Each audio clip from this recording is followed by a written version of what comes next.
Hello students, good evening all of you and welcome to the Global World Academy. चलिए आज के session को start करते हैं। आज हम लोग यहाँ पर कंप्लीट करने वाले हैं चाइल्ड डेवलपमेंट को, यानी कि बाल विकास व शिक्षा शास्त्र के कुछ क्वेश्चंस आज के सेशन में हम लोग यहाँ पर कंप्लीट करने वाले हैं।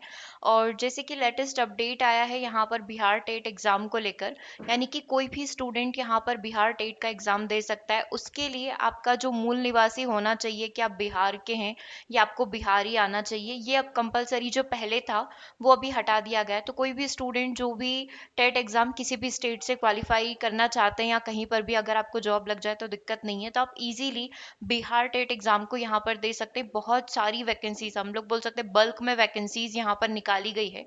जल्द इसका नोटिफिकेशन भी आने वाला है। सो जितने भी स्टूडेंट रेडी हैं बिहार में जॉब करने के लिए, स्पेसिफिक अगर बात करें बिहार की, तो ज़रूर से तैयारी करना स्टार्ट कर दीजिएगा। पेपर 1 पेपर 2 होगा, जस्ट लाइक सीटेट की तरह जैसे होता है वैसे ही 2 लेवल इसके रहेंगे। और सारी डिटेल जो है वेबसाइट पर डाल दी गई है। तो आप www.globalworldacademy.com वेबसाइट पर जाकर बिहार टेट से रिलेटेड सारी डिटेल वहाँ पर चेक कर सकते हैं, इंक्लूडिंग सिलेबस। ओके, तो हम लोग यहाँ पर पढ़ने वाले हैं बाल विकास व शिक्षा शास्त्र के कुछ क्वेश्चन। सो सबसे पहले फर्स्ट क्वेश्चन हम लोग यहाँ पर स्टार्ट करते हैं।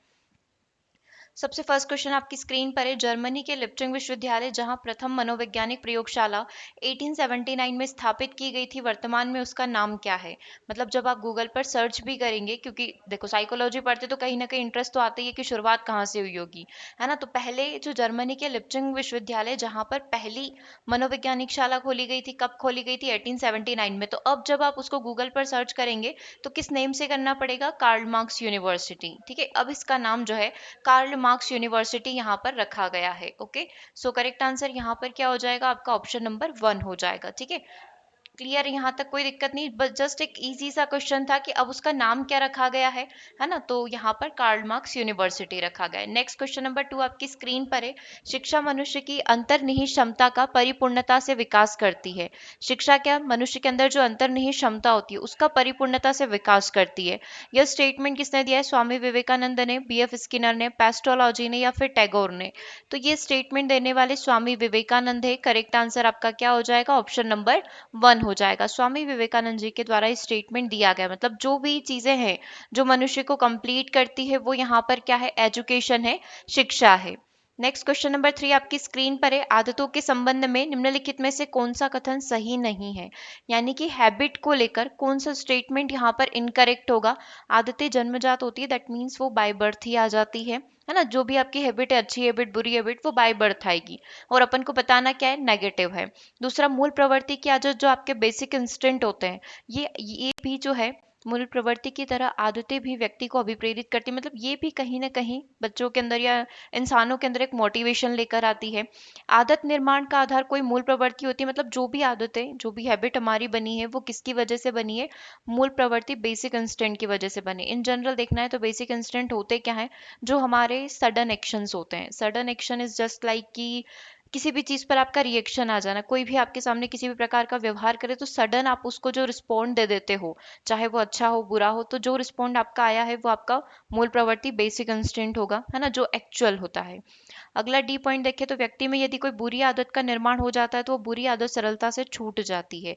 हमको बताना है नेगेटिव स्टेटमेंट क्या है। तो देखो, कभी भी जो हैबिट होती है ना वो जन्मजात नहीं होती है ना। ये हम लोग धीरे धीरे अपने आसपास के लोगों को देखकर या अपने आसपास के एनवायरनमेंट से प्रेरित होकर हम लोग बोल सकते हैं कि ये हमारे अंदर आती है। जैसे हमारे आसपास के लोगों को हमने देखा, है ना, उनके बिहेवियर को हमने ऑब्जर्व करा, तो धीरे धीरे हम लोग भी उनके बिहेवियर को जिस तरीके से हम लोग बोलते हैं ना कि हम खुद भी उसी प्रकार का बिहेव करने लग जाते हैं, राइट। तो आदतें जो होती है जन्मजात होती है, ये गलत है ना, जन्म से नहीं आती है। ये डिपेंड करता है हमारे आसपास का ओरा, हमारे आसपास का एनवायरनमेंट कैसा है। हमको बताना था नेगेटिव क्या है, तो नेगेटिव हो जाएगा आपका ऑप्शन नंबर 1। बाकी ये चीज बिल्कुल सही है। मूल प्रवृत्ति की तरह आदतें भी व्यक्ति को अभिप्रेरित करती है, अगर अच्छी है तो डेफिनेटली मोटिवेट करेगी।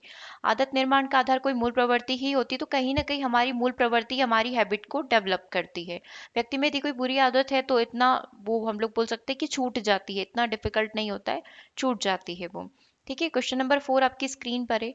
रुचि के संप्रत्यय के 3 मुख्य पक्ष निम्नलिखित में से किस विकल्प में दिए गए? अगर मुझसे कोई पूछे इंटरेस्ट के बारे में, है ना, तो इंटरेस्ट जो है जिन 3 फैक्टर से मिलकर बना हुआ है उसमें सबसे पहला आपके सामने रखा हुआ है ऑप्शन नंबर 1, वंशानुक्रम। दूसरा बेसिक इंस्टिंक्ट, मूल प्रवृत्तियां और विचार। दूसरा जानना, अनुभव करना और मूल प्रवृत्तियां। रुचि ज्ञानात्मक हो सकती है, क्रियात्मक हो सकती है, भावनात्मक हो सकती है। आप वही डोमेन मान लो इसको, कॉग्निटिव डोमेन, साइकोमोटर डोमेन और अफेक्टिव डोमेन। वंशानुक्रम, क्रियात्मक और अनुभव करना। देखो सबसे पहले तो एक चीज, जब आपने इंटरेस्ट के बारे में देखा था, ये भी अपने आप में पूरा एक चैप्टर है ना। जिन्होंने पूरा सीडीपी पढ़ा, उसमें चैप्टर नंबर 17 है आपका रुचि। रुचि और संप्रत्यय करके हमने सीडीपी में एक चैप्टर पढ़ा था। तो रुचि जो है, इंटरेस्ट जो है, जन्मजात नहीं हो सकता है ना। मान लो आज आप जहाँ रह रहे हैं वहाँ के अकॉर्डिंग आपके इंटरेस्ट अलग हैं, फिर आप टीचर बन गए तो फिर आपके अलग इंटरेस्ट हो गए। तो आपकी रुचि जो है समय के अनुसार और व्यवहार के अनुसार बदलती रहती है। ठीक है, मान लो इन जनरल की टाइम के अकॉर्डिंग हमारे इंटरेस्ट बदलते रहते हैं। ठीक है, तो ये तो कभी भी वंशानुक्रम से कनेक्टेड नहीं होगी। तो जहां जहां भी ऑप्शन में वंशानुक्रम है हम लोग उनको हटा देते हैं। ठीक है, अब हमारे पास क्या बचा है, मतलब ये ऑप्शन नहीं हो सकता है और ऑप्शन नंबर डी नहीं हो सकता। दो चीजें हो गई। अब यहाँ पर क्या बच रहा है, एक तो जानना, मतलब जानना दैट मीन्स कि लोगों को जानने से आपकी रुचि क्रिएट होगी। दूसरा स्टेटमेंट अनुभव बोल रहा है और तीसरा मूल प्रवृत्तियां बोल रहा है। अब रुचि को यदि मैं आइडेंटिफाई करूँ या डिफाइन करने की कोशिश करूँ तो मैं रुचि को यहाँ से डिफाइन कर सकती हूँ। देखो ज्ञानात्मक कैसे, कि मेरी समझ शक्ति, मेरी अंडरस्टैंडिंग के अनुसार मेरा इंटरेस्ट है। ठीक है, मेरे कॉग्निशन के अकॉर्डिंग मेरा इंटरेस्ट जिन कामों में होगा उसी में रहेगा। और क्रियात्मक की बात करूँ तो जो एक्टिविटी करना मुझे पसंद है उसी के अकॉर्डिंग मेरा इंटरेस्ट होगा। और भावनात्मक में जिन चीज़ों से इमोशनली कनेक्ट हो सकती हूँ, इमोशनली जुड़ सकती हूँ, उनके अकॉर्डिंग मेरा इंटरेस्ट अलग होगा। तो इंटरेस्ट को मैं डिफाइन कर सकती हूँ in terms of cognition, in terms of psychomotor और इन टर्म्स ऑफ अफेक्टिव। ठीक है, तो करेक्ट आंसर क्या हो जाएगा आपका, ऑप्शन नंबर सी हो जाएगा। नेक्स्ट क्वेश्चन नंबर 5 देखिएगा, आत्मसंप्रत्यय के संबंध में कौन सा कथन सही नहीं है। मतलब सेल्फ कंसेप्ट को लेकर एक इनकरेक्ट स्टेटमेंट आपको बताना है कि कौन सा स्टेटमेंट यहाँ पर आपको इनकरेक्ट लग रहा है। ठीक है, चलिए देखिए क्वेश्चन नंबर 5 को आंसर करिए। सेल्फ कंसेप्ट का मतलब जो चीजें आपने अपने लिए बना रखी है कि हाँ मुझे इन चीजों को फॉलो करना है, just like rules and regulation जो हमने खुद के लिए बना रखे हैं, है ना। कि आप किस प्रकार का व्यवहार रखते हैं, आपकी पर्सनालिटी किस प्रकार की, आप किन चीजों को मानते हैं, वो सब कुछ सेल्फ कंसेप्ट के अंदर आ जाता है। देखो परिपक्वता और आत्मसंप्रत्यय में कोई संबंध नहीं है। ठीक है, व्यक्ति अपने आत्मसंप्रत्यय के अनुसार ही संसार के प्रति प्रतिक्रिया, जैसा आपका बिहेवियर होगा, जैसा आपका सेल्फ कंसेप्ट होगा, वैसा ही व्यवहार आप लोगों के साथ दिखाएंगे।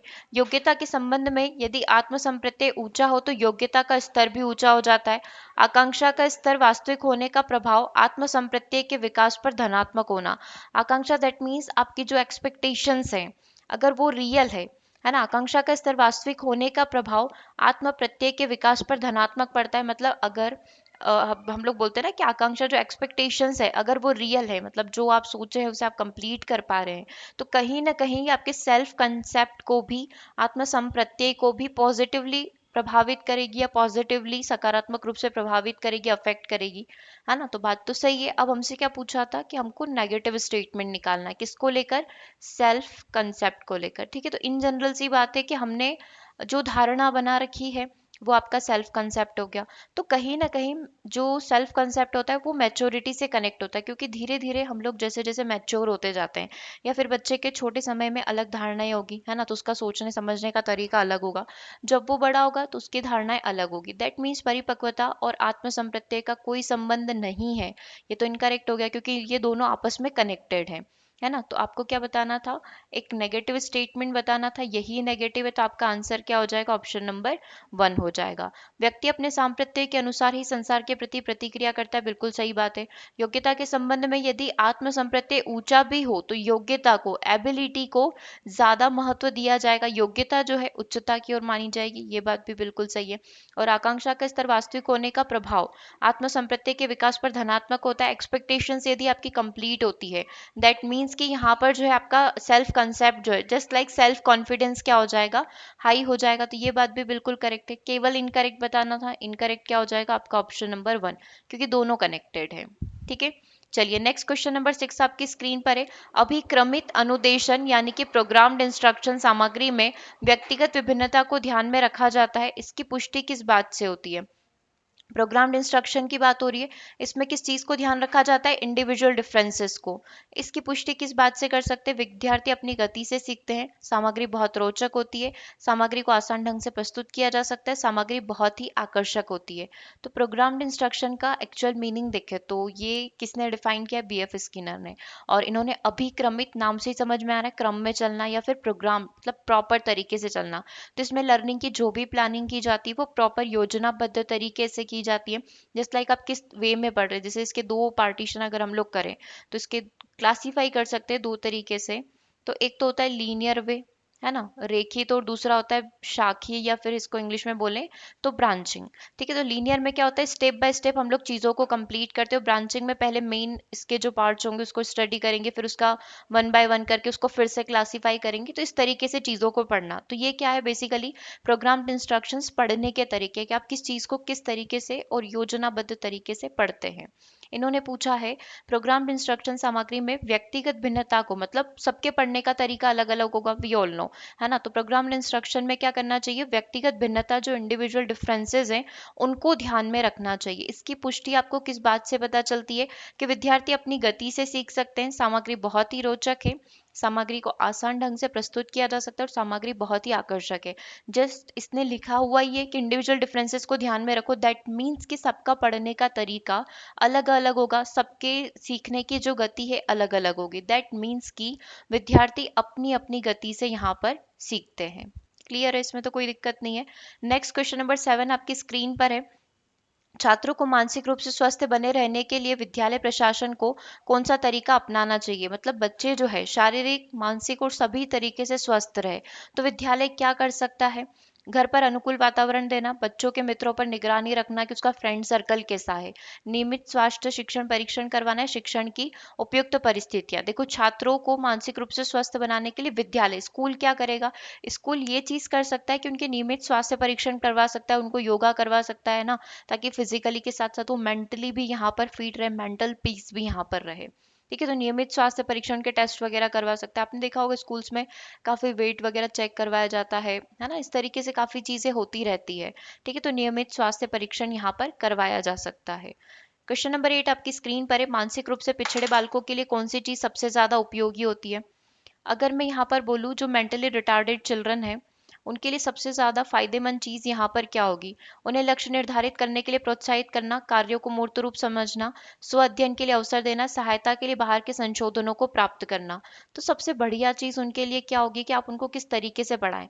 तो लक्ष्य निर्धारित करें। एमआर चिल्ड्रन जिनको खुद समझ नहीं आ रहा होता है तो उनके लिए आप लक्ष्य निर्धारित करें। कार्य को मूर्त रूप में, जो भी चीज़ें समझाने की अगर पॉसिबल है तो आप उनको मूर्त रूप में, मतलब रियल एग्जाम्पल के थ्रू पढ़ाएं। ये बात बिल्कुल सही है। सेल्फ स्टडी वो कर नहीं पाएंगे, और बाहर के संशोधनों को प्राप्त करना मतलब कि अलग अलग मॉडिफिकेशन करते रहना, है ना। तो केवल ये चीज हम लोग कर सकते हैं कि जितना पॉसिबल हो उनको चीजें जस्ट लाइक कि मूर्त रूप में सिखाएं। अगर हम लोग कोई भी चीज सिखा रहे हैं तो बोलने से उनको इतना समझ नहीं आएगा, लिखने से उनको समझ नहीं आएगा, तो जो रियल एग्जाम्पल है वो देकर या मूर्त रूप में उनको समझाया जा सकता है। तो हमारे पास ऑप्शन है ऑप्शन नंबर बी। ठीक है, चलिए नेक्स्ट क्वेश्चन नंबर 9 की बात करते हैं। लड़के मारपीट करके झगड़ा व खेलकूद पसंद करते हैं, मतलब लड़के जो हैं मारपीट झगड़ा और ये सारी चीज़ें पसंद करते हैं, जबकि लड़कियां जो होती है गुड़िया से खेलना और घर के काम और इस प्रकार की चीज़ें अगर पसंद करती है। अगर ये लोगों की सोच है तो ये किस प्रकार को दर्शाता है? ये कैसा भेद है? मतलब ये जो डिफरेंस है एक पुरुष और महिला, एक लड़के और लड़की के बीच में, ये किस प्रकार का है? सीखने का डिफरेंस है, योग्यता का है, रुचि का, या लिंग भेद का है? तो हम सभी को बताइए ये चीज क्या कहलाती है? जेंडर बाइसिंग यहाँ पर कहलाती है। ठीक है, तो इसको क्या कहा जाएगा? जेंडर बाइसिंग, लिंग भेद यहाँ पर कहा जाएगा। करेक्ट आंसर क्या हो जाएगा? ऑप्शन नंबर डी हो जाएगा। नेक्स्ट क्वेश्चन नंबर 10 आपकी स्क्रीन पर है। व्यक्तिगत विभिन्नता के आधार पर कौन सा विकल्प उचित माना गया? इंडिविजुअल डिफरेंसेस को लेकर कौन सा स्टेटमेंट करेक्ट है? लिंग के आधार पर बालकों की कक्षा को विभाजित कर दिया जाए, बुद्धि के स्तर के आधार पर बालकों की कक्षा का विभाजन, लिंग के आधार पर गृह कार्य में विभिन्नता और बाल केंद्रित शिक्षण विधियों का प्रयोग।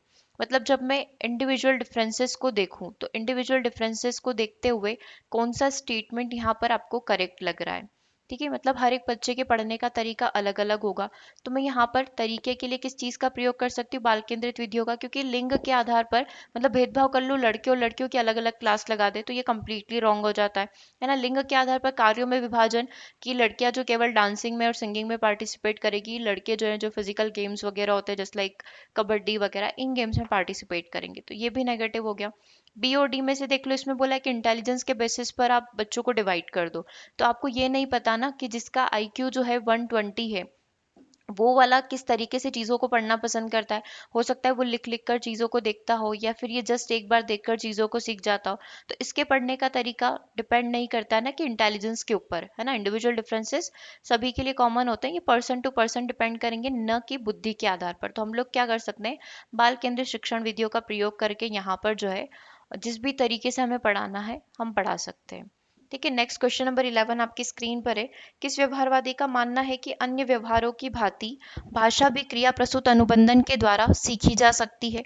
ये किस व्यवहार ने माना? देखो, क्रिया प्रस्तुत अनुबंधन के द्वारा भाषा को सिखाने की बात केवल स्किनर ने करी है ना। मतलब कि किस तरीके से कि आप वो हम लोग बोल सकते हैं रेनफोर्सिंग, या फिर पुनर्बलन के द्वारा, या फिर पुनर्बलन देकर, रेनफोर्समेंट देकर हम बच्चों को यहाँ पर सिखा सकते हैं। तो ये वाली बात बोलने वाले कौन है? स्किनर है। करेक्ट आंसर क्या हो जाएगा? ऑप्शन नंबर बी हो जाएगा। नेक्स्ट क्वेश्चन नंबर 12 की तरफ चलते हैं। क्वेश्चन नंबर 12 को देखिएगा, 12 का आंसर क्या होगा? One second. क्वेश्चन नंबर 12, सूझ के सिद्धांत को कला, संगीत और साहित्य में उपयोगी किसने बताया? मतलब जो अंतर्दृष्टि है ना, या जो सूझ का सिद्धांत है या इनसाइट थ्योरी जो है, इसको आप कहाँ पर प्रयोग कर सकते हो? कला में, संगीत में व साहित्य में। जैसे कि कला में कैसे कि कोई भी आर्ट आ रहा है, तो आप सोचो सोचो अचानक से आपको आइडिया आ जाएगा, है ना। कोई भी गाना संगीत बजाना है या गाना गाना है, कोई भी चीज़ करनी है, तो आप दिन भर बैठे हो सोच रहे हो कि एक लाइन कोई जो मेन है वो आ जाए। तो ये सारी चीजें कैसे आएगी? अचानक से, सूझ के द्वारा, है ना। चलते फिरते आपको अचानक से गाने की लाइन आ गई और आपने पूरा गाना बना डाला उसके ऊपर। वॉटसन, स्किनर, क्रोएन क्रो या फिर जॉन लॉक। तो सूझ के सिद्धांत को कला, संगीत व साहित्य में उपयोगी मानने वाले कौन थे? क्रोएन क्रो थे। करेक्ट आंसर क्या हो जाएगा? Option number C. मतलब किसने बताया है, इसने ये नहीं पूछा कि सूझ का सिद्धांत किसने दिया है, ये किसने बोला है कि ये इसमें ज्यादा उपयोगी होगा, बजाय मतलब स्टडी के बजाय इन चीजों में हम लोग ज्यादा इसको मान सकते हैं। तो ये बात बोलने वाले क्रो एंड क्रो हैं। आंसर क्या हो जाएगा आपका? ऑप्शन नंबर सी हो जाएगा। नेक्स्ट क्वेश्चन नंबर 13 ये बोल रहा है, यदि किसी बच्चे की मानसिक आयु 5 वर्ष, मेंटल एज 5 वर्ष, और वास्तविक आयु, क्रोनोलॉजिकल एज या फिर एक्चुअल एज 4 वर्ष है, तो इस बच्चे का जो आईक्यू है वो कितना होगा? तो हमें पता है IQ is equal to mental age divide by chronological age into 100 होता है। तो 5/4 इंटू 100 हो जाएगा। तो ये कितना हो गया? 25 हो गया, है ना। तो 25×5 = 125, यानी कि आंसर क्या हो जाएगा आपका? Option number 1। तो बच्चे का आईक्यू कितना हो जाएगा? 125 हो जाएगा। अच्छा, जितने भी स्टूडेंट सीडीपी के पेज के अंदर आना चाहते हैं, सीडीपी का आपका कंप्लीट कोर्स अवेलेबल है। अगर आप पूरा थ्योरी स्टार्टिंग से पढ़ना चाहते हैं वो भी अवेलेबल है, वीडियो कोर्सेज। अगर आप 3 मंथ का कोर्स लेते हैं वो भी, और अगर आपको 1 ईयर वाला पूरा बैच लेना है तो वो भी आप ले सकते हैं। और यदि आप सीडीपी की सिर्फ क्वेश्चन सीरीज की बुकलेट खरीदना चाहते हैं तो बुक भी यहाँ पर अवेलेबल है। ठीक है, तो बुक से भी आप यहाँ पर स्टडी कर सकते हैं, उसमें आपको सारे क्वेश्चन आंसर मिल जाएंगे। उसमें 3500+ क्वेश्चन आपको मिलेंगे, जिसमें सारे ही प्रीवियस ईयर पेपर आपके कवर हो जाएंगे। नेक्स्ट क्वेश्चन नंबर 14 आपकी स्क्रीन पर है। एक बच्चा किसी डॉक्टर को देखने पर ही भयभीत हो जाता है क्योंकि उसके पूर्व के अनुभव में डॉक्टर का इंजेक्शन की सुई द्वारा दिए जाने का संबंध है। मान लो एक डॉक्टर को आपने अपने घर में कोई भी प्रोग्राम है, शादी वगैरह, उसमें इनवाइट किया, तो छोटा बच्चा जो होता है वो डॉक्टर को देखते ही डर जाता है, क्योंकि उस डॉक्टर का कनेक्शन उसने किससे कर लिया है? इंजेक्शन से कर लिया, कि डॉक्टर आएंगे तो वो इंजेक्शन ही लगाएंगे। तो ये क्लासिकल कंडीशनिंग है, ये क्रिया प्रसूति, ये प्रयासवत त्रुटि है, या नन ऑफ दी अबव? ये किस चीज का एग्जाम्पल है? मतलब ये कंडीशनिंग करवा दी गई है ना। तो ये कंडीशनिंग किस चीज का एग्जाम्पल होती है? प्राचीन अनुबंधन का या फिर क्लासिकल कंडीशनिंग का। ठीक है, तो करेक्ट आंसर क्या हो जाएगा? ऑप्शन नंबर 1 हो जाएगा। ओके, ऐसे कई सारे, मतलब हम लोग बोल सकते हैं ये लाइफ वाले, रियल लाइफ में जो हमारे प्रयोग होते हैं, तो ऐसे एग्जाम्पल से क्वेश्चन पूछे जाते हैं। एक वो वाला क्वेश्चन आपसे हमेशा पूछा जाता है, फ्रिज का गेट ओपन क्लोज करने वाला, है ना। एक डॉग जो है फ्रिज के गेट के पास खड़ा रहता है, जैसे ही फ्रिज का गेट ओपन किया जाता है, वो अपने मुंह से लार जनरेट करने लग जाता है, क्योंकि उसको लगता है कि जब भी फ्रिज का गेट खुलेगा उसको खाने के लिए कुछ दिया जाएगा। तो वो अगेन वो भी किसका एग्जाम्पल है? क्लासिकल कंडीशनिंग का है। नेक्स्ट क्वेश्चन नंबर 15 देखिए, ये भी कुछ इसी प्रकार का क्वेश्चन है। मैं अपनी चाबियां मेरे टेलीफोन के पास स्कूटी पर टांगती थी। ठीक है, मैंने क्या करा है, जब भी मैं घर के बाहर से आई हूँ तो मैंने अपने घर की चाबियां, अपनी गाड़ी की चाबी मैंने सब कहाँ रखी है, यहाँ पर जो खूटी बना रखी है इसके ऊपर, जैसे घर के अंदर एंट्रेंस होता है। अब मैंने क्या करा, उस जगह को यहाँ पर चेंज कर दिया, मैंने किसी और रूम में या कहीं और लगा दी। फिर भी जब भी मैं घर के अंदर एंटर करती हूँ तो मैं वहीं जाती हूँ जहाँ पर मैंने पहले जो बना रखा था, है ना, इस हुक के अंदर जो मैंने चाबियां लगा रखी थी, बार बार मेरा हाथ वहीं पर जाता है। ये किस चीज का एग्जाम्पल है, अनुबंधन का प्रयत्न भूल का, या ये एक प्रकार की लापरवाही हो सकती है, या एक प्रकार का मोटिवेशन है। तो ये अनुबंधन है, क्योंकि आपने अपना अनुबंधन कैसे कर लिया था, आपने अपनी कंडीशनिंग कैसे करवा दी थी, जैसे ही घर के अंदर एंटर होना है, जस्ट गेट के पास ही आपने हुक बना रखा और आप उसमें सारी चाबियां लगा देते हैं। अब वो धीरे धीरे जो आपकी आदत है वो धीरे धीरे जाएगी, तो आपका ये जो अनुबंधन है धीरे धीरे आपको जो है शिफ्ट करना पड़ेगा, है ना, जहां पर भी आपने ये जो खूंटी लगाई है।